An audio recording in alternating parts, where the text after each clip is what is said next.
Illinois. A Marquette veterinarian is warning the public of possible rabies exposure after a pet skunk owned in Escanaba died and tested positive for the disease. The Department of Natural Resources says more animals from the same dealer could be carrying this disease. Rabies can be transmitted by a bite or scratch and is fatal if left untreated. A treatment called post-exposure prophylaxis has been shown to be 100% effective against rabies, according to the Michigan Department of Health and Human Services. Dr. Tim Hunt at Bayshore Veterinary Hospital in Marquette said his clinic previously treated the animal, may have visited many places in the UP with its owners, and is concerned about the possibility of people who briefly interacted with it being infected.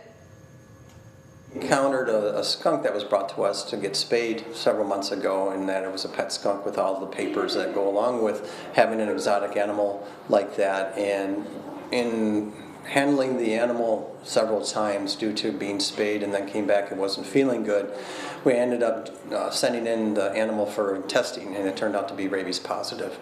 And what that means is the animal had rabies for some period of time, we suspect, from the time they got it from the breeder downstate. And unfortunately, a lot of people have been exposed by this skunk. The folks informed us that they take the skunk lots of different locations, PetSmart, parks, beaches, wherever, and people held it and took pictures. Now, how rabies is transmitted, it's a neurological disease that's usually transmitted, and we all know Cujo, through a bite, but it doesn't always have to be a bite to transmit rabies. It comes from saliva, a scratch, anything that interrupts your skin layer or your mucous membranes. So let's say you get saliva on your hands and you rub your eye.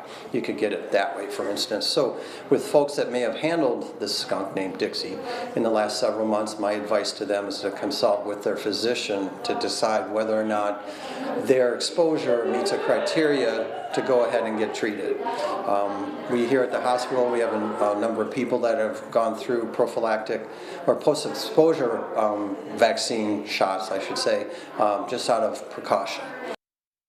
The first symptoms of rabies in animals may include fever, lethargy, vomiting, and lack of appetite, according to MDHHS. Within days, symptoms that are more specific to brain dysfunction appear and may include weakness, difficulty walking, paralysis, seizures, difficulty swallowing, excessive salivation, abnormal behavior, and aggression. The early symptoms of rabies in people may include fever, headache, general weakness and discomfort, and may include prickling or an itching sensation at the site of the bite.